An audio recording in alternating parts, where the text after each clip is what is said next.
సదాశివసమారంభాం శంకరాచార్యమధ్యమాం అస్మదాచార్యపర్యంతాం వందే గురుపరంపరాం.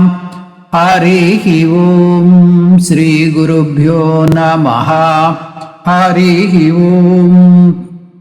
ఈరోజు మనం దైవాసుర సంపద్విభాగ యోగం 16వ అధ్యాయాన్ని అధ్యయనం చేద్దాం. భగవద్గీతలో ఏ అధ్యాయం అధ్యయనం చేసినా కూడా భగవద్గీత యొక్క సారాంశం గురించిన పూర్తి అవగాహన ఉండాలి. భగవద్గీత యొక్క సారాంశం ఏంటో తెలుసుకోకుండా ఏ అధ్యాయానికి ఆ అధ్యాయం విడిగా అధ్యయనం చేస్తే దాన్ని సరిగ్గా అర్థం చేసుకోలేం. అందువల్ల భగవద్గీతను అధ్యయనం చేసేటప్పుడు మధ్య మధ్యలో ఆగి ఈ ప్రశ్నలు వేసుకోవాలి. ఒకటి, భగవద్గీత తాత్పర్యం. భగవద్గీత యొక్క సారం ఏమిటి? భగవద్గీత ఎందుకు చెప్పబడింది? ఈ ప్రశ్నలకు జవాబు భగవద్గీత యొక్క ఉపోద్ఘాతంలో దొరుకుతుంది. గీతాబోధ మొదలవక ముందు అర్జునుడు కృష్ణ పరమాత్మను శరణు వేడి తన నిస్సహాయ స్థితిని వర్ణించుకున్నాడు.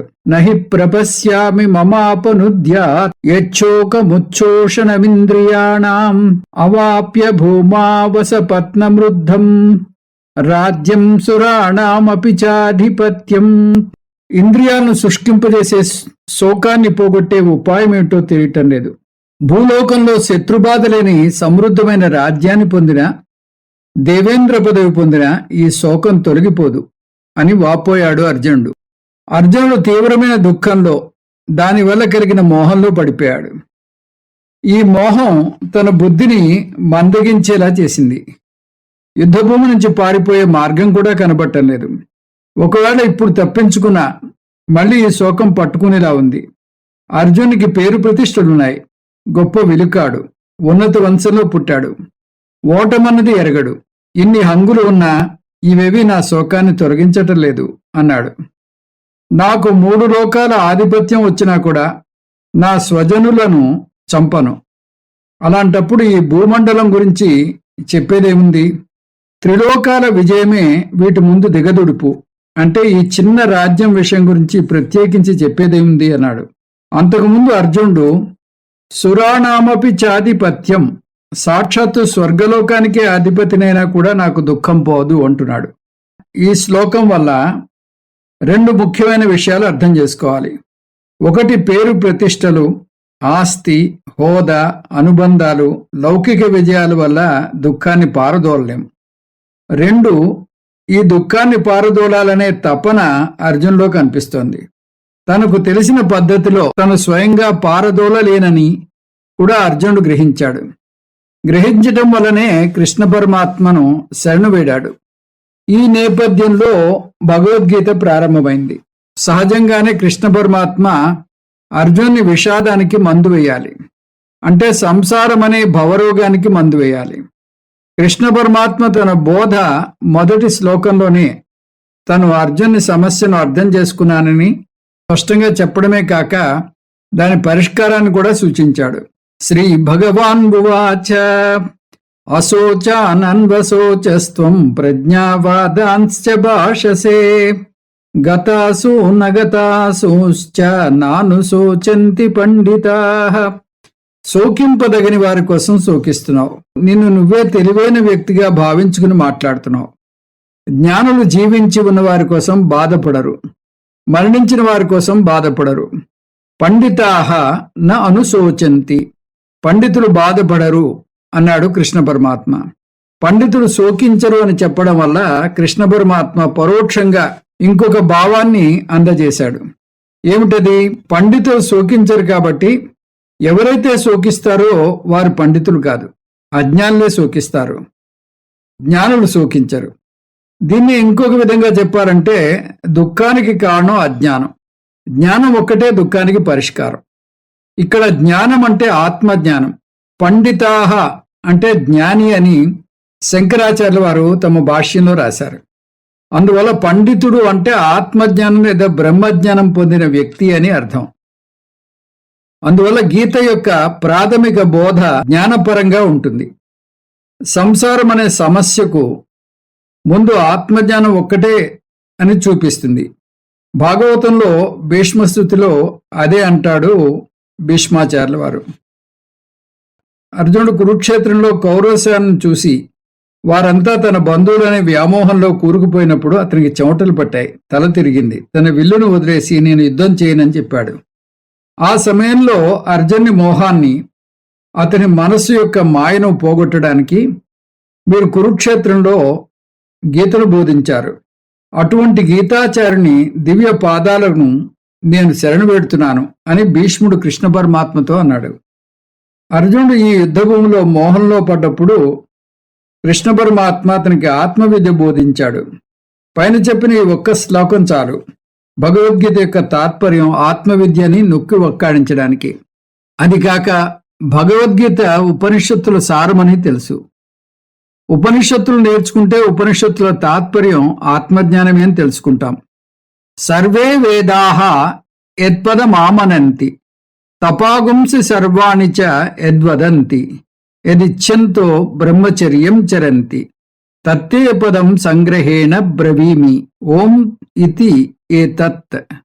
కఠోపనిషత్తు. అన్ని వేదాలు ఏ లక్ష్యాన్ని బోధిస్తున్నాయో, ఏ లక్ష్యాన్ని తపస్సులు నిర్దేశిస్తున్నాయో, ఏ లక్ష్యం కోరి బ్రహ్మచర్యాన్ని పాటిస్తున్నారో ఆ లక్ష్యం గురించి నీకు సంగ్రహంగా చెప్తాను, అది ఓం అంటున్నాడు యమధర్మరాజు. అన్ని వేదాల లక్ష్యం లేదా తాత్పర్యం ఆత్మజ్ఞానం కాబట్టి మొత్తం భగవద్గీత తాత్పర్యం కూడా ఆత్మజ్ఞానం తప్ప వేరే ఏమీ కాదు. అందువల్ల ప్రతి అధ్యాయం చివర ఇలా వస్తుంది, ఓం తత్సదితి శ్రీమద్భగవద్గీతాసు ఉపనిషత్సు బ్రహ్మ విద్యాయాం యోగశాస్త్రే. అటు ఉపనిషత్తులు ఇటు భగవద్గీత కూడా సంసార నివృత్తికి మార్గం ఆత్మజ్ఞానం అని, ఆత్మజ్ఞానం అనేక మార్గాల్లో ఒకటి కాదని, ఆత్మజ్ఞానం ఒక్కటే నివారణోపాయం అని నొక్కి వక్కాణిస్తున్నాయి. అన్ని దారులు రోమ్ మహానగరానికి దారితీస్తాయనే నానుడు ఇక్కడ చెల్లదు. మోక్షానికి అనేక దారులు లేవు, ఉన్నదొక్కటే మార్గం. తమేవ విద్వాన్ అమృత ఇహ భవతి నాణ్యః పంథ అయనాయ విద్యతే. పురుష సూక్తం. అనేక పంథాలు అంటే అనేక మార్గాలు లేవు. జ్ఞానం పొందడానికి ఉన్నది ఒక్కటే మార్గం. కృష్ణ పరమాత్మ కూడా ఆ విషయం చెప్పాడు. అజ్ఞానే నావృతం జ్ఞానం తేన ముఖ్యంతి జంతవః జ్ఞానేన తు తజ్ఞానం ఏషాం నాశితమాత్మనః ఏషామాదిత్యవజ్ఞానం ప్రకాశయతి తత్పరం. అజ్ఞానంతో జ్ఞానం కప్పబడి ఉండడం వల్ల ప్రాణులు మోహంలో పడుతున్నారు. కానీ వారి అజ్ఞానం పరమాత్మ తత్వజ్ఞాన ప్రాప్తి ద్వారా తొలగిపోతుంది. అప్పుడు ఆ జ్ఞానం వారికి సచ్చిదానంద పరమాత్మను సూర్యునిలాగా దర్శింపజేస్తుంది. మనకున్న ఏకైక సమస్య అజ్ఞానం. అజ్ఞానం పారదోలడానికి ఏకైక పరిష్కారం ఆత్మజ్ఞానమే. అందువల్ల ఈ ఆత్మజ్ఞానం అనేక మార్గాల్లో ఒకటి కాదు, అది ఒక్కటే మార్గం. కృత, త్రేత, ద్వాపర, కలియుగాల్లో ఏ యుగంలో చూసినా కూడా ఆత్మజ్ఞానాన్ని ఒక ఆత్మజ్ఞానం మాత్రమే తొలగించగలదు. ఏ యుగంలో చూసినా కూడా అజ్ఞానాన్ని ఒక ఆత్మజ్ఞానం మాత్రమే తొలగించగలదు అని తెలుస్తుంది. అందువల్ల మనం గుర్తుంచుకోవాల్సిన మొట్టమొదటి అంశం భగవద్గీత యొక్క తాత్పర్యం ఆత్మజ్ఞానం. ప్రమాణం. ఇంకొక విషయం కూడా మనం గుర్తుంచుకోవాలి. అది జ్ఞానం పొందడానికి ఉన్న ఏకైక ప్రమాణం మనస్సు లేదా బుద్ధి. మనస్సు, బుద్ధి పదాలు ఒకే ప్రమాణాన్ని సూచిస్తాయి. మనః మనుతే జానాతి అనేన ఇది మనః, బుద్ధి బుధ్యతే అనయా ఇది బుద్ధి. జ్ఞానం పొందాలంటే దానికి ప్రమాణం మనస్సు లేదా బుద్ధి ఒకటే అని అర్థం చేసుకోవాలి. ఆ మాటకొస్తే ఒక ఆత్మజ్ఞానానికే కాదు, లౌకికంగా కూడా ఏ జ్ఞానం పొందాలన్నా కూడా మనస్సు లేదా బుద్ధి ఒకటే మార్గం. అది ఫిజిక్స్ కానీ, కెమిస్ట్రీ కానీ, ఎకనామిక్స్ కానీ ఉన్నది ఒకటే మార్గం. లౌకిక విద్యకు బుద్ధిని ఉపయోగించాలి, కానీ ఆత్మవిద్యను వేరే మార్గం ద్వారా పొందొచ్చు అనుకుంటారు కొంతమంది. ఇది అపోహ మాత్రమే. శాస్త్రం చాలా స్పష్టంగా చెబుతోంది, లౌకిక విద్య పొందాలన్నా ఆత్మజ్ఞానం పొందాలన్నా కూడా బుద్ధి మాత్రమే ప్రమాణం. ఏషోణురాత్మ చేతసా వేదితవ్యో యస్మిన్ ప్రాణః పంచదా సంవివేశ. ముండకం. ఆత్మజ్ఞానాన్ని మనసు వలనే పొందగలం. మనసా ఏవ అనుద్రష్టవ్యం నేహ నానాస్తి కించన. మృత్యోస్య మృత్యుమాప్నోతి యహ నానేవ పశ్యతి. ఆత్మజ్ఞానం పొందిన మనస్సు మాత్రమే ఆత్మ గురించి తెలుసుకోగలదు. ఎవరైతే ఈ జగత్తులో నానాత్వాన్ని దర్శిస్తారో వారు జనన మరణ వృత్తంలో పడి తిరుగుతుంటారు. ఏష సర్వేషు భూతేషు గూఢోత్మాన ప్రకాశతే దృశ్యతే తు అగ్రయా బుద్ధ్యా సూక్ష్మయా సూక్ష్మదర్శిభిః. కఠోపనిషత్తు. అన్ని జీవుల్లోనూ ఉన్న ఆత్మ అందరికీ తెలియదు. అత్యంత సూక్ష్మబుద్ధి ఉన్న వారికి మాత్రమే ఆత్మజ్ఞానం కలుగుతుంది. బుద్ధ్యా దృశ్యతే. బుద్ధి ద్వారానే ఆత్మజ్ఞానాన్ని పొందగలం. అందువల్ల ఆత్మజ్ఞానం లక్ష్యం, మనస్సు మార్గం. కానీ మీకు ఒక సందేహం కలగచ్చు. మనస్సు ఆత్మజ్ఞానం పొందడానికి ప్రమాణంగా ఎలా చెప్పగలం? శాస్త్రమే అనేక చోట్ల మనస్సు ఆత్మను తెలుసుకోలేదు అంటుంది. ఎన్ మనసా న మనుతే ఏ నాహు మనోమతం. ఆత్మను మనస్సు ద్వారా తెలుసుకోలేము, కానీ ఆత్మ వల్లనే మనస్సును తెలుసుకోగలం అని పండితులు అంటారు. నత్ర చక్షుర్గచ్చతి న వాగ్గచ్చతి నో మనః. ఇవన్నీ కేనోపనిషత్తులోంచి వచ్చిన మంత్రాలు. ఆత్మ దగ్గరకు కళ్ళు వెళ్ళలేవు, వాక్కు వెళ్ళలేదు, మనసు కూడా వెళ్ళలేదు. ఎతో వాచో నివర్తంతే అప్రాప్య మనసా సహా. తైత్రీయం. వాక్కు మనస్సు కూడా దేని నుంచి వస్తాయో అవి దాని గురించి తెలుసుకోలేవు. ఇలా అనేక మంత్రాలు మనస్సు ద్వారా ఆత్మ గురించి తెలుసుకోలేము అని చెబితే మనస్సు ద్వారానే తెలుసుకోగలము అని కూడా అనేక మంత్రాలున్నాయి ఉపనిషత్తులోనే. సహజంగా ఏ మంత్రాలు సరైనవి అనే సందేహం మీకు కలుగక మానదు. 2 వాక్యాలు సబబే అంటారు గురువులు. అదెలా సాధ్యం అంటే ఆ వాక్యాల ముందు సరైన విశేషణాన్ని వేసుకుంటే సబబే అవుతాయి. మనస్సు తెలుసుకోలేదు అంటే అసంస్కృత అంతఃకరణ తెలుసుకోలేదు అని అర్థం. అలాగే మనస్సు మాత్రమే తెలుసుకోగలదు అంటే సంస్కృతమైన మనస్సుతో మాత్రమే తెలుసుకోగలమని అర్థం. అంతేకాదు, మనస్సు సంసిద్ధంగా ఉండాలి. అందువల్లనే దృశ్యతేతు అగ్రయా బుద్ధ్యా అని కఠోపనిషత్తు మనస్సు సంసిద్ధంగా ఉండాలి. ఈ విషయాన్ని కృష్ణ పరమాత్మే చెప్పాడు కూడా. యతంతో యోగినశ్చైనం పశ్యంత్యాత్మాన్యవస్థితం యతంతోప్యకృతాత్మానో నైనం పశ్యంత్యచేతసః. జ్ఞానులు శరీరంలో ఉన్న ఈ బ్రహ్మను జీవాత్మగా తెలుసుకుంటారు. అజ్ఞానులు వారి మనస్సును శుద్ధి చేసుకోకపోతే వారు శాస్త్రాన్ని అధ్యయనం చేసినా కూడా వారికి ఆత్మజ్ఞానం కలుగదు. అకృతాత్మ అంటే సంస్కరింపబడని మనస్సు గలవారు, కృతాత్మ అంటే సంస్కరింపబడిన మనస్సు గలవారు. ఆత్మజ్ఞానం పొందాలంటే మనస్సు సంస్కరింపబడాలి, అంటే సాధన చతుష్టయ సంపత్తిని పొందాలి. దురదృష్టవశాత్తు మనం ప్రాకృత అంతఃకరణతో పుట్టాం. అందువల్ల మన ప్రాకృత అంతఃకరణను సంస్కృత అంతఃకరణగా మలుచుకోవాలి. అలా ఎందుకు మలుచుకోవాలి? మన అంతిమ లక్ష్యం జ్ఞానేన దుఃఖ నివృత్తి. దీన్ని పరమ లక్ష్యమని కూడా అంటారు. కానీ అంతిమ లక్ష్యానికి వెళ్లే ముందు తక్షణ లక్ష్యం ఇంకొకటి ఉంది. అది ప్రాకృత అంతఃకరణను సంస్కృత అంతఃకరణగా మలుచుకోవాలి. ఈ మార్పును సంస్కారం అంటారు. అందువల్ల మన తక్షణ సాధన అంతఃకరణ సంస్కారం. తర్వాత సాధన జ్ఞాన ప్రాప్తి కోసం చేస్తాం. ఆ విధంగా మనకు 2 రకాల సాధనలు ఉన్నాయి. సంస్కార ప్రాప్యర్థ సాధన, జ్ఞాన ప్రాప్యర్థ సాధన. దీనికోసం వేదమే 2 భాగాలుగా విభజింపబడి ఉంది. వేద పూర్వభాగము, వేద అంతభాగము. వేద పూర్వభాగం సంస్కారాలను బోధిస్తే వేదాంత భాగం జ్ఞానాన్ని బోధిస్తుంది. నిజానికి వేదం ఈ సంస్కారాలు పొందడానికి వీలుగా ఒక జీవన విధానాన్ని నిర్దేశిస్తుంది.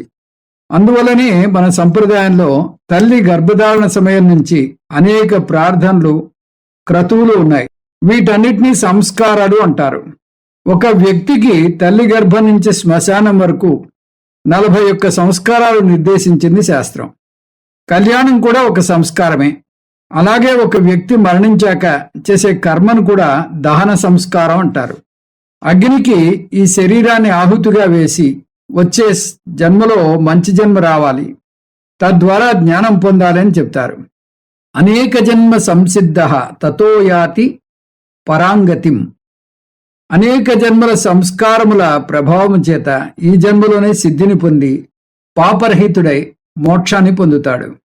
సంస్కారం పొందడానికి సమయం పడుతుంది, జ్ఞానం పొందడానికి ఎక్కువ సమయం పట్టదు. వంట చేయడానికి బోలెడు సమయం పడుతుంది. కూరగాయలు బజార్ నుంచి తెచ్చుకోవాలి, శుభ్రం చేయాలి, తరగాలి, వండాలి. కానీ వండిన వంటను తినడానికి ఎంతో సమయం పట్టదు. అదేవిధంగా సంస్కారం పొందడానికి సమయం పడుతుంది. సంస్కారం పొందాక తత్వమసి అనే మహావాక్యాన్ని అర్థం చేసుకోవడం ఎంతో సమయం పట్టదు. అదే మనస్సు సంస్కరింపబడకపోతే ఎంత నేర్చుకున్నా వేదాంతం వంట పట్టదు. అర్థం కాని జ్ఞానాన్ని జీర్ణించుకోలేరు. అందువల్ల ముందు మనస్సును సంస్కరించుకోవాలి. భగవద్గీతలో 13 నుంచి 15 అధ్యాయాలు జ్ఞాన ప్రాప్తిని కలుగజేస్తాయి. కానీ జ్ఞానం పొందడానికి కావలసిన అర్హతలను సంపాదించుకోకుండా జ్ఞానానికి వస్తే గీత అర్థం కాదు. ఈ విషయం కృష్ణ పరమాత్మకు బాగానే తెలుసు. అందువల్ల అర్జునికి ఈ సమస్య ఉన్నా లేకపోయినా అర్జునుని ద్వారా కృష్ణ పరమాత్మ సమస్త మానవాళిని సంసిద్ధం చేయాలనుకున్నాడు. అందువల్ల పూర్తిగా ఈ 2 అధ్యాయాలను 16, 17 అధ్యాయాలను ఈ అంతఃకరణ సంస్కారం కోసం కేటాయించాడు. ఈ సంస్కారం పొందాక జ్ఞానయోగానికి వస్తే అప్పుడు జ్ఞానం కలుగుతుంది. సరే, సంస్కారం అంటున్నారు. సంస్కారం అంటే ఏమిటి? ఏ సంస్కారాన్ని తీసుకున్నా కూడా దానికి 2 తతంగాలుంటాయి. దోష అపనయనం, గుణ ఆదానం. దోష అపనయనం అంటే అశుద్ధిని తొలగించడం, గుణ ఆదానం అంటే గుణాలని కొత్తగా చేర్చడం. ఉదాహరణకు స్నానం చేసేటప్పుడు సబ్బు, నీరు వాడతారు. అవి వాడడం వల్ల శరీరం మీద ఉన్న మురికిపోతుంది. కాబట్టి దాన్ని దోష అపనయనం లేదా మల అపనయనం అంటారు.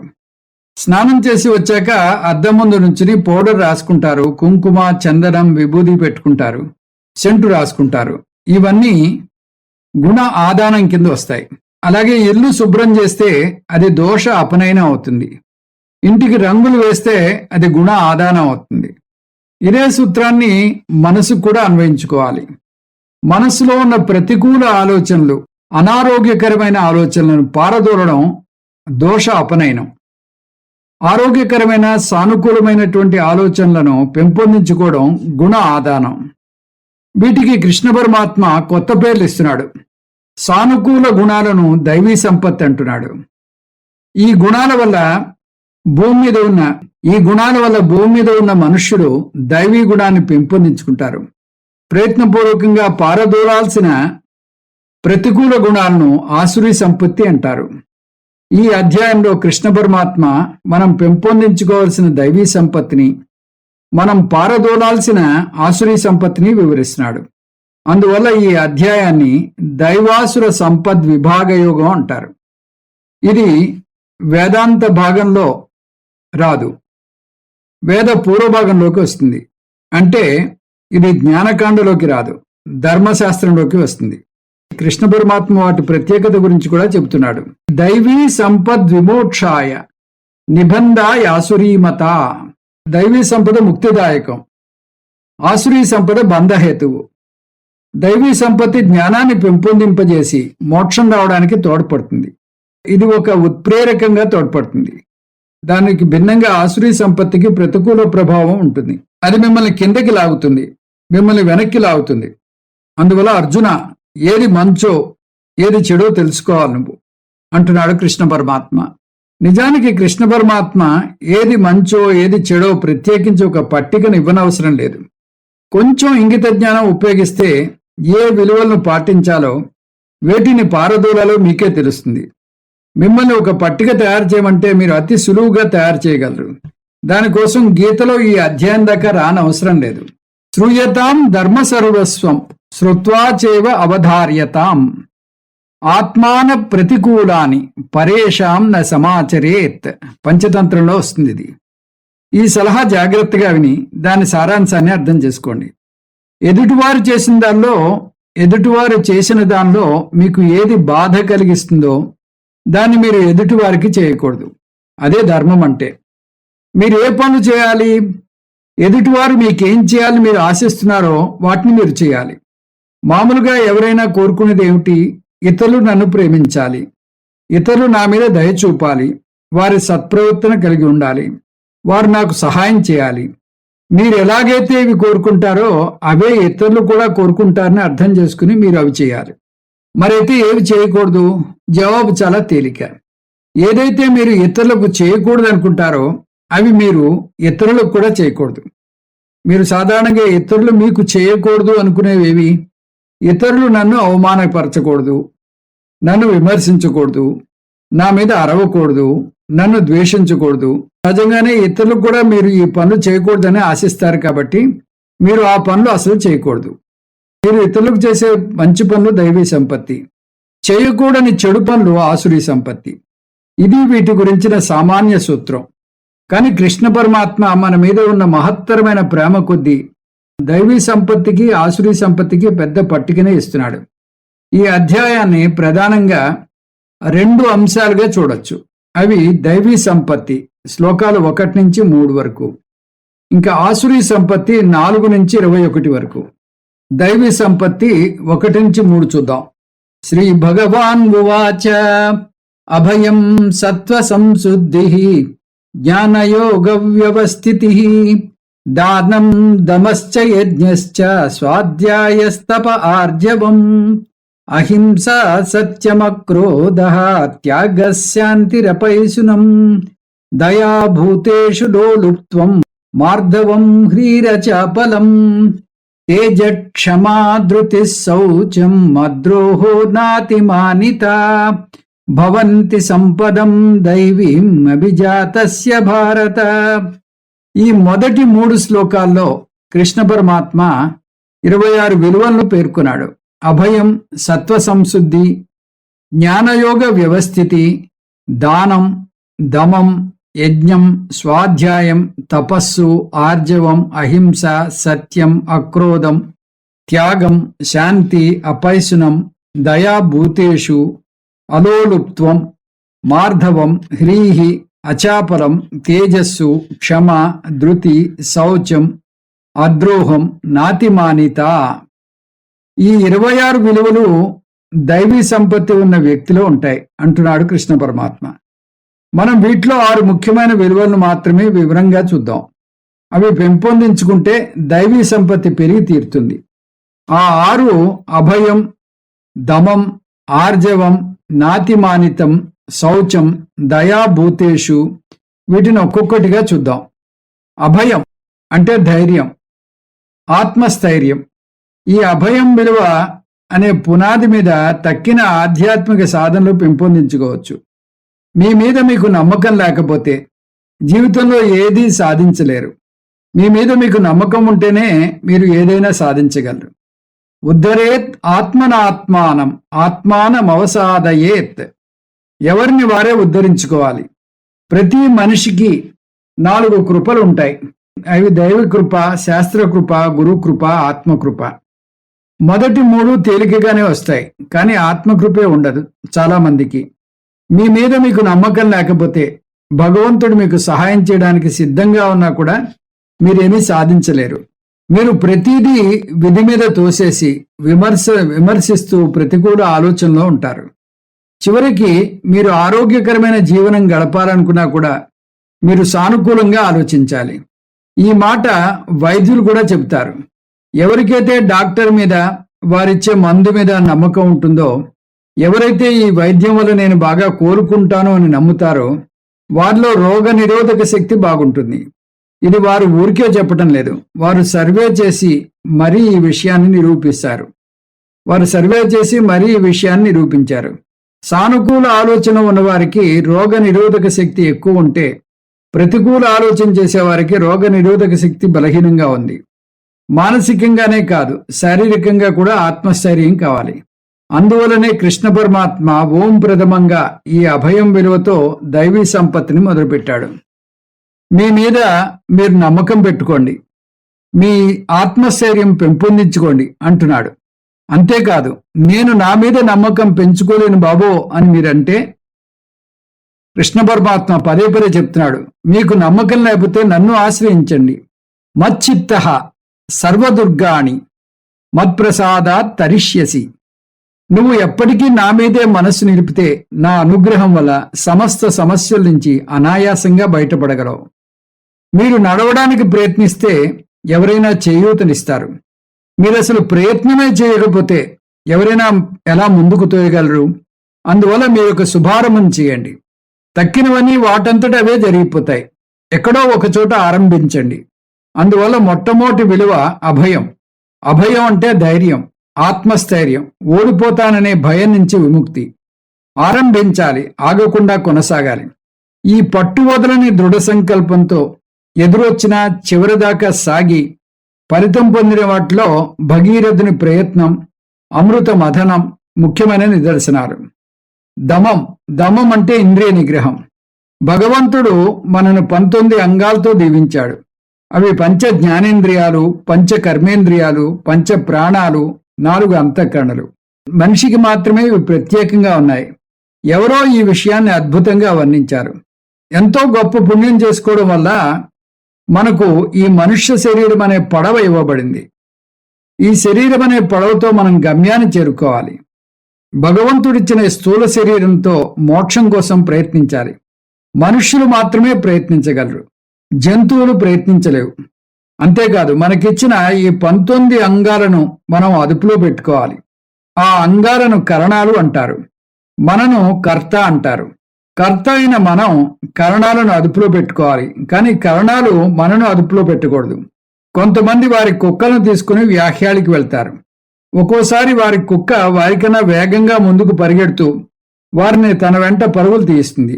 అప్పుడు వారి పరిస్థితి చూస్తే వారు కుక్కను తీసుకెళ్తున్నారో లేదా కుక్కే వారిని నడిపిస్తుందో అర్థం కాదు. మన కరణాల విషయాల్లో కూడా అలా జరగకూడదు. వీటిని అదుపులో పెట్టడానికి మనకు అనేక వ్రతాలు, తపస్సులు నిర్దేశించింది శాస్త్రం. మన స్థూల శరీరాన్ని నియంత్రించుకోవాలి, మాటలను నియంత్రించుకోవాలి, ఇంద్రియాలను నియంత్రించుకోవాలి, ఆలోచనలను నియంత్రించుకోవాలి. ఇవన్నీ చేయాలి. వందురాత్మాత్మనస్తస్య ఏనాత్మైవాత్మనాజితః అనాత్మనస్తు శత్రుత్వే వర్తేతాత్మైవ శత్రువత్. మనస్సును, ఇంద్రియాలను, శరీరాన్ని జయించిన జీవుడు తనకు తానే మిత్రుడు. అలా జయించని వ్యక్తి తనకు తానే శత్రువు. మీ మనశ్శరీరాలే మీకు మిత్రుడు, మీ మనశ్శరీరాలే మీకు శత్రువులు కూడా. ఆరోగ్యకరమైన శరీరం ఉంటే అది మీ స్నేహితుడు. అనారోగ్యకరమైన శరీరం మిమ్మల్ని బాధిస్తుంది కాబట్టి అది మీకు శత్రువు. అలాగే ఆనందంగా, విశ్రాంతిగా ఉన్న మనస్సు మీకు స్నేహితుడు. అది అద్భుతాలను సాధించగలదు. కానీ నిరాశతో కుంగిపోయిన మనస్సు, భారంగా ఉన్న మనస్సు, చిరాకుగా ఉన్న మనస్సు, అసహనంగా ఉన్న మనస్సు మీకు శత్రువు అవుతుంది. అశాంతస్య మనోభావః. అలాగని వీటిని అణగదొక్కకూడదు. అలా అణగదొక్కితే అది బలవంతమవుతుంది.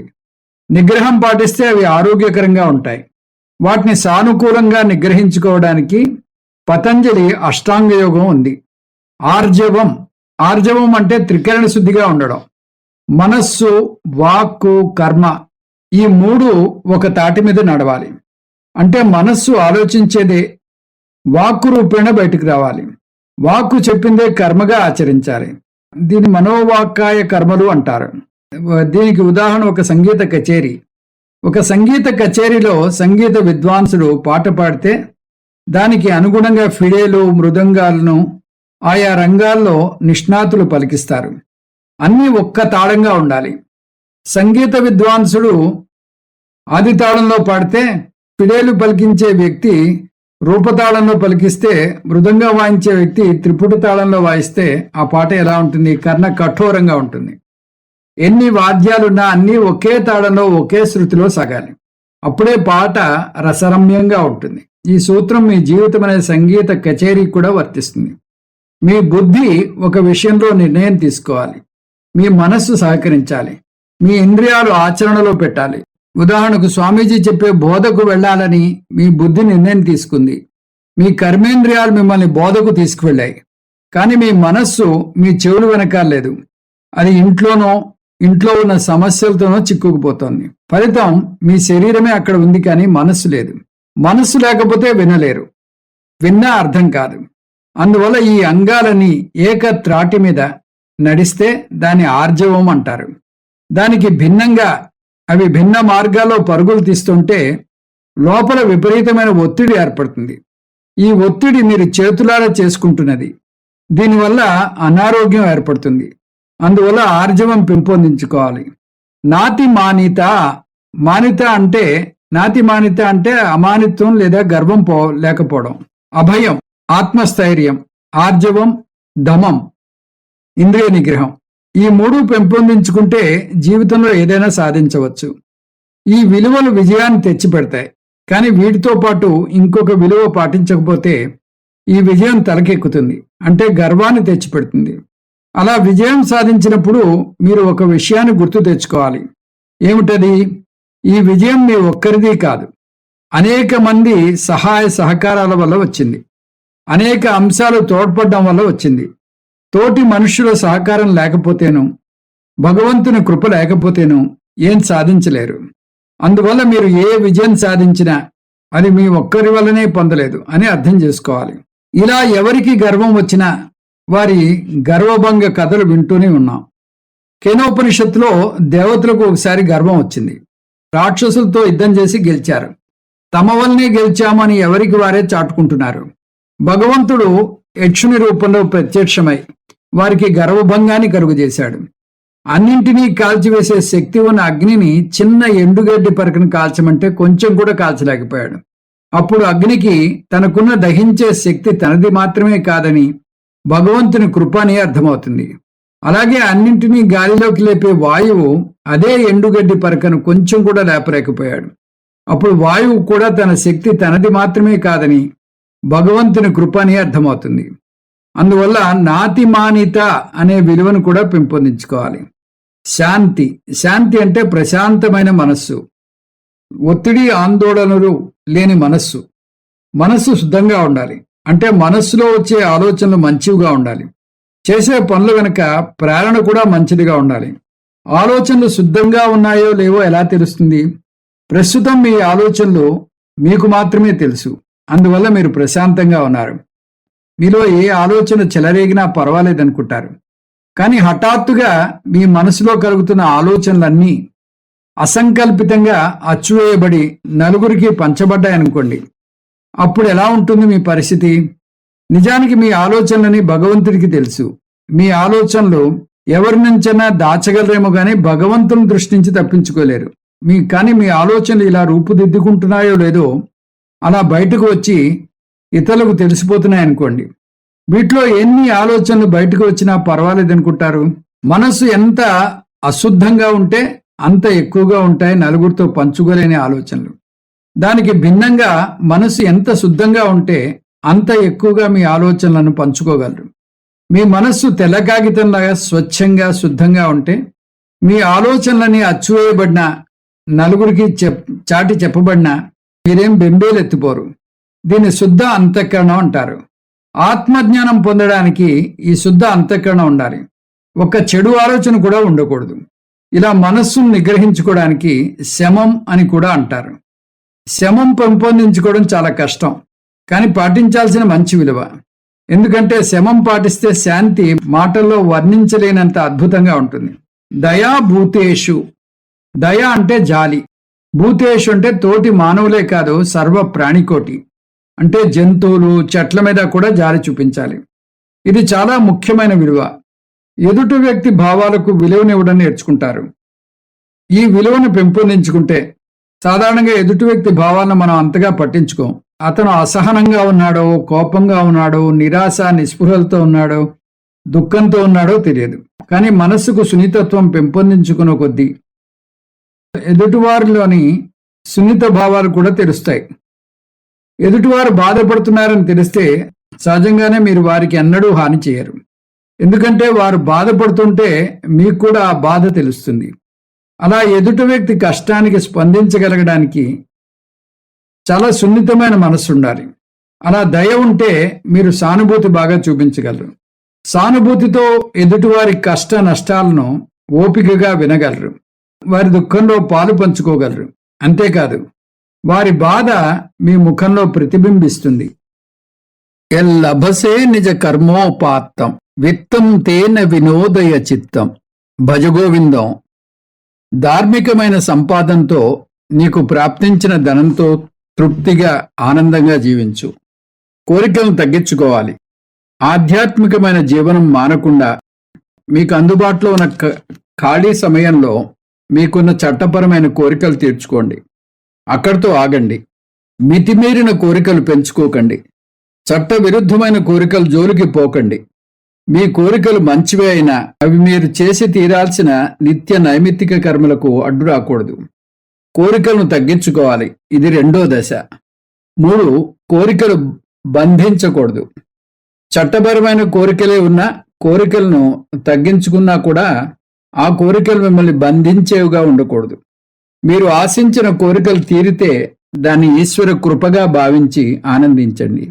ఒకవేళ తీరకపోతే దాన్ని కూడా ఈశ్వర ప్రసాదంగా భావించి ఆనందించండి. అప్పుడు కోరికలు మిమ్మల్ని బంధించవు. అలా కోరికలు బంధించకుండా ఉంటే కోరికలకు అతీతంగా ఎదిగినట్టు అవుతుంది. ఈ 3 దశల ద్వారా ధర్మ వ్యతిరేకమైన కోరికలను పారదోలాలి. కోరికలను తగ్గించుకోవాలి. కోరికలు బంధించకూడదు. అప్పుడే కామాన్ని జయించగలరు. క్రోధం అంటే కోపం. కోపం మీకు శత్రువు. ఎందుకంటే కోపం అనేక ప్రతికూల పరిణామాలకు దారితీస్తుంది. మొదటిది హింస. మొట్టమొదటి ప్రతికూల పరిణామం హింస. కోపంతో ఊగిపోతున్న వ్యక్తికి విచక్షణా జ్ఞానం ఉండదు. అతను ఇతరులను హింసిస్తాడు. ఆ హింస మాటలతో కావచ్చు, శారీరకంగా కావచ్చు. ఎలా హింసించినా హింస హింసే. అది పాపకర్మ. మహాసనో మహాపాప్మ విద్యేన మిహవైరిణం అని ఇప్పుడే చూసాం. అందువల్ల కోపం పాపానికి దారితీస్తుంది. ఇంకా 2వ పరిణామం అన్యాయం. కోపం అన్యాయానికి దారితీస్తుంది. ఎందుకంటే మీరు కోపంలో ఎలా ప్రవర్తించినా అది అనాలోచితంగా చేసిన చర్య అవుతుంది. కానీ ఆచితూచి వేసిన అడుగు కాదు. కోపంలో మండిపడుతుండగా అప్పటికప్పుడు ఏది తోస్తే అది చేస్తారు. అందువల్ల ఎవరినైనా అప్పుడు శిక్షిస్తే అవసరానికి మించి శిక్షిస్తారు. అసలు శిక్ష అవసరం లేని చోట కూడా శిక్షిస్తారు. లేదా చిన్న శిక్షతో సరిపోయే దానికి పెద్ద శిక్ష వేస్తారు. ఇదంతా అన్యాయం కిందకి వస్తుంది. న్యాయంగా శిక్షించడానికి మనకు కోర్టులు ఉన్నాయి. కోర్టు నియమం నేరస్తుడు తప్పించుకోవచ్చు, కానీ మంచివానికి అన్యాయంగా శిక్ష పడకూడదు. అందువల్లే సుదీర్ఘమైన వాదోపవాదాలు వినడం జరుగుతుంది. ఒకవేళ ఆ ముద్దాయి తప్పు చేసినట్టు నిరూపణై అతను శిక్షించాల్సి వచ్చినా అది న్యాయంగా ఉండాలి. అంటే అతనికి కేవలం జైలు శిక్ష విధించాల్సి ఉంటే కఠిన కారాగార శిక్ష విధించకూడదు. అందువల్ల కోపం ఉన్న చోట విచక్షణా శక్తి తగ్గిపోతుంది. అన్యాయం పొడసూపుతుంది. అది మళ్ళీ పాపానికి దారితీస్తుంది. కోపం యొక్క 3వ ప్రతికూల పరిణామం నాశనానికి దారితీస్తుంది. కోపం తీవ్ర రూపం దారిస్తే అది శరీరానికి కూడా పాకుతుంది. అంతేకాదు, ఎదుటి వ్యక్తిని శారీరకంగా హింసిస్తారు. అలా కోపం శారీరక నాశనానికి దారితీస్తుంది. అంతేకాదు, తీవ్రమైన కోపం అనుబంధాలను కూరదోస్తుంది. బంధుత్వాలు రాత్రికి రాత్రి ఏర్పడవు. ఎంతో కష్టపడి ఎంతో జాగ్రత్తగా కాపాడుకుంటూ వస్తే పటిష్టంగా నిలబడతాయి కొన్ని అనుబంధాలు. అది స్నేహబంధం అవని, కుటుంబ బంధం అవని. కానీ ఎంతో పటిష్టంగా కోటగోడలాగా నిలబడుతుంది అనుకున్న అనుబంధం కూడా ఒక్క క్షణంలో వీగిపోవచ్చు. తీవ్రమైన కోపంలో మాట తూలిన, వారిని శారీరకంగా హింసించిన ఆ ఒక్క మాట, ఒక్క దెబ్బ సంవత్సరాల తరబడి నిలుపుకొచ్చిన బంధాన్ని తెంచివేస్తుంది. అందువల్ల కోపం మీ శత్రువు అని ముందు అర్థం చేసుకోవాలి. ఎవరో అద్భుతంగా అన్నారు, మీరు కోపం తెచ్చుకుని తీరాలి అంటే కోపం మీద కోపం తెచ్చుకోండి. మీ కోపాన్ని మీకు వచ్చిన కోపం మీద చూపించండి. ఎందుకంటే మీ కోపం మిమ్మల్ని కూడా బాధిస్తుంది, మీ ఆరోగ్యాన్ని దెబ్బతీస్తుంది. అందువల్ల మీ శత్రువు మీద మీకు కోపం వస్తే మీకు వచ్చిన కోపాన్ని మీకు కోపం తెప్పించిన కోపం మీద చూపండి. ఎందుకంటే మీ శత్రువు కన్నా మొట్టమొదటి శత్రువు మీ కోపమే. దీనికి పరిష్కారం ఏమిటి? జ్ఞానం. మొట్టమొదటి పరిష్కారం ఒక కోరిక అనేది చాలా ప్రాణాంతకమైనది అని తెలుసుకోవడమే. కోరిక వల్ల కలిగే హాని గురించిన జ్ఞానం ఉండాలి. క్రోధంగా మారడం. 2వ పరిష్కారం ఈ కామమే క్రోధంగా మారుతుందని అర్థం చేసుకోవడం. కోపం అనేది కామం యొక్క మార్పు చెందిన రూపం. కామం విత్తం అయితే క్రోధం చెట్టు. విత్తనాన్ని అదుపులో పెడితే చెట్టు దానంతట అదే అదుపులోకి వస్తుంది. అందువల్ల కృష్ణ పరమాత్మ 3వ అధ్యాయం కామాన్ని క్రోధాన్ని కూడా మన శత్రువులుగా అభివర్ణించిన పరిష్కార మార్గం చూపేటప్పుడు మాత్రం కామానికి మాత్రమే చూపాడు, క్రోధానికి మందు చూపలేదు. కామానికి మందు వేస్తే క్రోధం కూడా నయమవుతుంది. కారణ నాశే కార్యనాశ. కారణాన్ని నాశనం చేస్తే కార్యం దానంతట అదే నాశనం అవుతుంది. కోపాన్ని పరికరంగా వాడాలి, కోపాన్ని మటుమాయం చేయకూడదు. కోపం చూపించి తీరాలి అని కొంతమంది నమ్మకం. ఒకవేళ అదే మీ సిద్ధాంతం అయితే కూడా కోపం నిజంగా రాకపోయినా దాన్ని ఒక పరికరంగా మాత్రమే వాడాలి అని మీ వాదన అయితే సరే, కోపం తెచ్చుకోండి అంటాం. కోపం మిమ్మల్ని తెచ్చుకోకూడదు, మీరు కోపాన్ని తెచ్చుకోవాలి. ఎందుకంటే మీరు కోపాన్ని ఒక పరికరంగా మాత్రమే వాడుతున్నారు కాబట్టి. కోపాన్ని మేము తెచ్చుకుంటున్నాం అని ఎలా తెలుస్తుంది అంటారు మీరు. దానికి ఒకటే పరీక్ష. ఒక పరికరాన్ని ఎలా వాడతారు? మీకు ఇష్టం వచ్చినప్పుడు దాన్ని వాడుకుని, వద్దనుకున్నప్పుడు దాన్ని వదిలేయాలి. కోపం విషయంలో కూడా ఈ సూత్రం పనిచేయాలి. మీరు ఎవరి మీదనో కోపం ప్రదర్శించి తీరాలనుకుంటే దాన్ని మీకు కావలసి వచ్చినప్పుడు తెచ్చుకుని, వద్దనుకున్న వదలగలుగుతున్నారో లేదో గమనించండి. మీకు కావలసి వచ్చినప్పుడు ప్రదర్శించగలగాలి, వద్దనుకుంటే మానాలి. లేదా తర్వాత చూపిస్తాను అనుకుని వాయిదా వేయగలగాలి. అందువల్ల మీరు కోపాన్ని నిజంగా పరికరంగానే వాడతాను అనేటట్టయితే ఈ ప్రయోగం చేసి చూడండి. మీరు అరవాల్సిన వ్యక్తి మీద అరవాల్సిన సమయంలో కాకుండా వాయిదా వేయండి. మీరు ప్రయత్నపూర్వకంగా కోపాన్ని ప్రదర్శించాలి అనుకుంటే నేను ఫలానా వ్యక్తి మీద ఫలానా సమయంలో కోపం చూపిస్తాను అనుకోగలగాలి. కానీ అలా ప్రయత్నపూర్వకంగా చూపించడం అంత తేలికైన విషయం కాదు. ఎందుకంటే కోపం ఒక చర్య కాదు, ఎదుటి వ్యక్తి చేసిన చర్యకు ప్రతిచర్య. లోభం. లోభం అంటే పిసినారితనం. మీకు ఉన్న వస్తువులను ఎవరితోనూ పంచుకోకపోవడం. కామం తీరకపోతే క్రోధానికి దారితీస్తుంది, కామం తీరితే అది లోభానికి దారితీస్తుంది. రెండూ శత్రువులే. లోభం అంటే మనకున్న వస్తువులను ఎవరితోనూ పంచుకోవడానికి ఇష్టపడం. అంతా నాకే కావాలి, అంతా నేనే అనుభవించాలి, నాకే స్వంతం అనే ఈ భావం లోభం. అత్యాశ లోభమే. కార్పణ్యం లేదా పీనాసితనం కూడా లోభమే. ఎలా చూసినా లోభం మనకు శత్రువు. అందువల్ల లోభాన్ని పారదోలాలంటే దాన్ని సరిగ్గా అర్థం చేసుకోవాలి. నాది నాది అన్నది నీది కాదురా అంటారు. నిజానికి జీవితంలో ఏది మీ సొంతం కాదు. మీకున్నవన్నీ మీరు అనుభవించడానికి భగవంతుడు మీకు తాత్కాలికంగా ఇచ్చిన కానుకలు.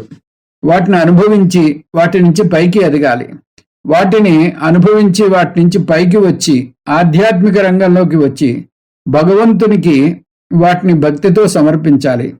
ధన్యవాదాలతో నీకు తిరిగి ఇస్తున్నాను స్వామి అని మనస్ఫూర్తిగా చెప్పగలగాలి.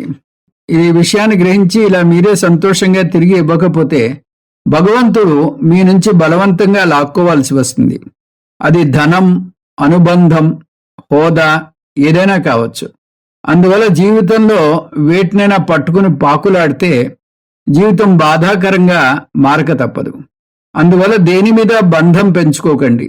మీకున్నదంతా అక్షరాలా భగవంతుడిదే. మీరు వాటికి ధర్మకర్తల్లాగా వ్యవహరిస్తున్నారు అంతేనని అర్థం చేసుకోవాలి. మీకు తాత్కాలికంగా ఇచ్చాడు కాబట్టి మీ దగ్గర ఉన్న నాళ్ళు అనుభవించవచ్చు, కానీ అది శాశ్వతం అని పొరపాటు పడకూడదు.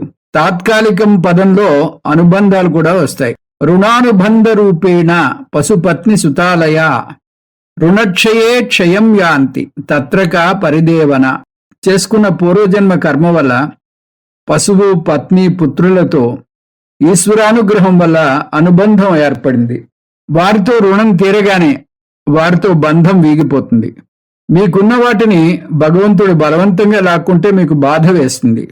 కానీ మీరే మీకున్న దాన్ని ఇతరులతో పంచుకుంటే చాలా ఆనందం వేస్తుంది. అందువల్ల లోభం శత్రువు.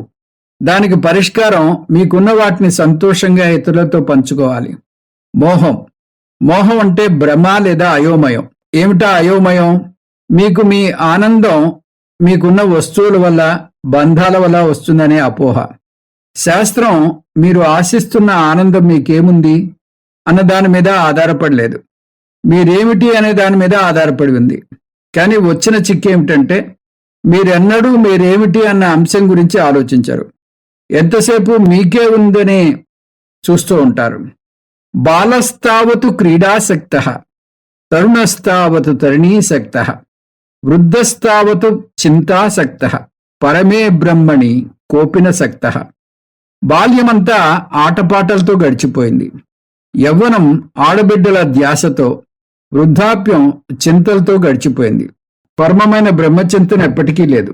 అందువల్ల అర్థం లేని ఈ జీవితం వెంట పరుగులు తీయడం ఆపి ఈ ప్రశ్నలు వేసుకోమంటాడు గురువు. కస్త్వం కోహం కుత ఆయాతః, కామే జననీ కోమే తాతః, ఇతి పరిభావయ సర్వమసారం, విశ్వం త్యక్త్వా స్వప్న విచారం. భజగోవిందంలో వస్తుంది. నువ్వు ఎవరు, నేనెవర్ని, నీ తల్లి ఎవరు, నీ తండ్రి ఎవరు, ఎక్కడి నుంచి వచ్చావు, ఈ విధమైన విచారణ చేసి జగత్తును మిథ్యగా వదిలివేయి. అదే నిజమనే మాయలో పడకు. ఇలా నిష్కర్షగా సుత్తి దెబ్బలు వేస్తున్నారు. కాబట్టి శంకరాచార్యులు వారి భజగోవిందాన్ని మోహ ముద్గర అని కూడా అంటారు. ముద్గర అంటే మోహ విమోచనం కోసం చేసినటువంటి సమ్మెటపోటు. ఏమిటా మోహం? ఎన్ని వస్తువులు ఉంటే అంత ఆనందం కలుగుతుందనే భ్రమలో ఉండడం. నా కర్మణ నా ప్రజయ ధనేన త్యాగే నైకే అమృతత్వ మానసు. కర్మ వల్ల కాని, పిల్లల వల్ల కాని, ధనం వల్ల కాని మోక్షం రాదు. అందువల్ల మోహం ఒక పెద్ద శత్రువు. మీరు తప్పుడు మార్గంలో కృషి చేస్తూ పోతూ ఉంటే జీవితం వృధా అవుతుంది. మీ మీద మీరు కృషి చేయాల్సింది పోయి మీ చుట్టూ ఉన్న ప్రపంచం మీద మీరు శ్రమ పెడుతున్నారు. భర్త ఎంతసేపు భార్యను ఎలా మార్చాలా అని ఆలోచిస్తాడు. భార్య ఎంతసేపు భర్తను ఎలా మార్చాలా అని ఆలోచిస్తుంది. ఇద్దరూ తప్పు మార్గంలో ప్రయాణిస్తున్నారు. ఈ మోహం పోవాలంటే దీనికి ఒకటే మార్గం, వివేకం పెంచుకోవాలి. మదం అంటే గర్వం. ఇదమద్య మయా లబ్ధం ఇమం ప్రాప్సే మనోరథం, ఇదమస్తీదమపి మే భవిష్యతి పునర్ధరం, అసౌమయా హతశత్రు అనిష్యే చాపరానపి, ఈశ్వరోహమహం భోగి సిద్ధోహం బలవాన్ సుఖీ. ఇంత ఐశ్వర్యం ఈవేళ నా చేత పొందబడింది. ఇంకా ఇంత ఐశ్వర్యం భవిష్యత్తులో సంపాదిస్తాను. ఇప్పుడు ఇంత ఉంది, భవిష్యత్తులో ఇంకా ఇంత ఉంటుంది అనుకుంటాడు ఆసురీ సంపత్తి ఉన్న వ్యక్తి. ఈ శత్రువు నా చేత చంపబడ్డాడు. అంతేకాదు, తక్కిన శత్రువులను కూడా చంపుతాను. నేనే సర్వాధిపతిని, నేనే ఐశ్వర్యాన్నంతా అనుభవిస్తాను. నేను గొప్ప శక్తివంతుణ్ణి, అత్యంత గొప్ప బలవంతుణ్ణి, నేను చాలా సుఖంగా ఉన్నానని అనుకుంటాడు. కానీ జీవితం ఎప్పుడు విజయపరంగానే పోదు. అప్పుడప్పుడు ఓటములు ఎదుర్కోక తప్పదు. కానీ విజయ గర్వంతో విర్రవీగే వ్యక్తి కాస్త అపజయం ఎదురైతే తట్టుకోలేడు. ఓటమి ఎదురైతే విపరీతమైన బాధకు లోనవుతాడు. మదం మాత్సర్యానికి అంటే ఈర్ష్యకు దారితీస్తుంది. నేను గొప్పవాణ్ణి అనే విర్రవీగే వ్యక్తి తనకన్నా గొప్పవాడి నీడ కూడా భరించలేడు. అతన్ని ద్వేషిస్తాడు, అతనితో మాట్లాడడు. ఎవరైనా అతని గురించి తన దగ్గర పొగిడితే భరించలేడు, ఈర్ష్యతో భగ్గుమంటాడు. కానీ వారికి నచ్చినా నచ్చకపోయినా వారిని మించిన వారు ఉండి తీరుతారనేది నగ్న సత్యం. అందువలనే క్రీడారంగంలో తక్కిన రంగాల్లో కూడా అంతకు ముందు రికార్డులు బద్దలు కొడతారు అనే వార్తలు చూస్తూ ఉంటాం. అందువల్ల ఎప్పటికీ ఒకరే ప్రథమ స్థానంలో ఉండలేరు. లేదు, నేను ఎప్పటికీ ప్రథమ స్థానంలో ఉంటానని విర్రవీగితే నిరంతరం ఈర్ష్యతో బగ్గు మనక తప్పదు. ఈ మదం పోగొట్టుకోవాలంటే దానికి ఒకటే పరిష్కార మార్గం ఉంది. తను ఏం సాధించినా అది ఈశ్వర విభూతి అని గ్రహించాలని కృష్ణ పరమాత్మే చెప్పాడు. బుద్ధిమంతులలో బుద్ధిని నేను అన్నాడు, బలవంతుల్లో బలాన్ని నేను అన్నాడు, తాపస్సుల్లో తపస్సును నేను అన్నాడు 7వ అధ్యాయంలో. ఎవరికి ఏ శక్తి ఉన్నా అది నేనే అన్నాడు. అందువల్ల మీరు ఎందులో విజేతలైనా కూడా అది భగవంతుని విభూతి మాత్రమే అని అర్థం చేసుకోవాలి. అలా అర్థం చేసుకుని తన్ మన్ ధన్ సబ్ కుచ్ తేరా అని చెప్పగలగాలి. అంటే నా తనువు, మనస్సు, ధనము అన్నీ నీవే అని మనస్ఫూర్తిగా చెప్పగలగాలి. ఈ విభూతికి భగవంతుడు మిమ్మల్ని ఎన్నుకున్నందుకు మురిసిపోవాలి. ఇంకా మాత్సర్యం అంటే ఈర్ష్య. ఈ ఈర్ష్య ఎదుటివారితో మిమ్మల్ని పోల్చుకోవడం వల్ల ఏర్పడుతుంది. ఈ సృష్టిలో ఉన్న వస్తువుల మధ్య తారతమ్యాలు ఉంటూనే ఉంటాయి, అది తప్పనిసరి. అందువల్ల ఇతరులతో మిమ్మల్ని మీరు ఎన్నడూ పోల్చుకోకండి. ఉన్నదాంతో తృప్తి పడ్డా నేర్చుకోండి. మీరెలా ఉంటే అలా మిమ్మల్ని మీరు స్వీకరించుకోండి. కానీ ఎన్నడూ ఎవరితోనూ పోల్చుకోకండి. మీకన్నా తక్కువ స్థాయితో ఉన్నవారితో పోల్చుకుంటే మీకు సుపీరియారిటీ కాంప్లెక్స్ ఏర్పడుతుంది. దానికి బదులుగా మీకన్నా ఎక్కువ స్థాయిలో ఉన్న వారితో పోల్చుకుంటే న్యూనతాభావన ఏర్పడుతుంది. ఎలా చూసినా ఒక భావన మిమ్మల్ని కుంగదీస్తుంది. అందువల్ల మిమ్మల్ని మీ ఎదుగుదలను చూసి ఆనందించండి చాలు. ప్రకృతిలో అన్నీ అందమైనవే. దేని అందం దానిదే. ఒకదాన్ని ఇంకొక దానితో పోల్చలేం. గులాబీ అందం గులాబీదే, మల్లెపూ అందం మల్లెపూదే. అలాగే మీ అందం మీదే. మీరు ఉన్నది ఉన్నట్టుగా స్వీకరించడం నేర్చుకోండి.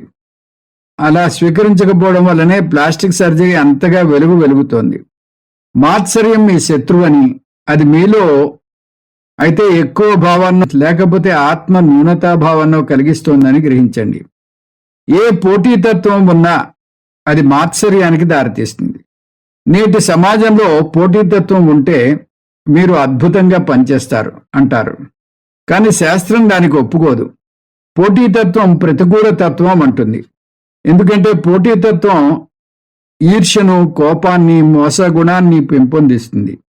క్రీడారంగంలో పోటీతత్వం ఉంటుంది కాబట్టి అది గెలవడానికి ప్రత్యేకమైన మందులు ఇవ్వడం జరుగుతుంది.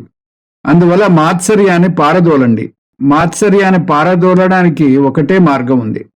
ఎదుటివారు మీకన్నా ఉన్నత స్థాయిలో ఉంటే వారిని ఆరాధించండి. ఎవరైనా ఎందులోనైనా ఆరితేరితే వారిని నలుగురిలోనూ మెచ్చుకోవడం నేర్చుకోండి. వారి ద్వారా భగవంతుని విభూతి ప్రకటితమవుతుందని గ్రహించండి. ఆ విషయంగా అతన్ని అభినందించండి. ఆ విధంగా సానుకూల లక్షణాలను పెంపొందించుకోండి. ఈ సానుకూల లక్షణాలు సంస్కృత మనస్సును ఏర్పరుస్తుంది. సంస్కృత మనస్సు ఉంటే ఆత్మజ్ఞానాన్ని, తద్వారా మోక్షాన్ని పొందడం సునాయాసం అవుతుంది. ఈ అధ్యాయం దైవీ సంపత్తి గురించి, ఆసురీ సంపత్తి గురించి చెబుతుంది.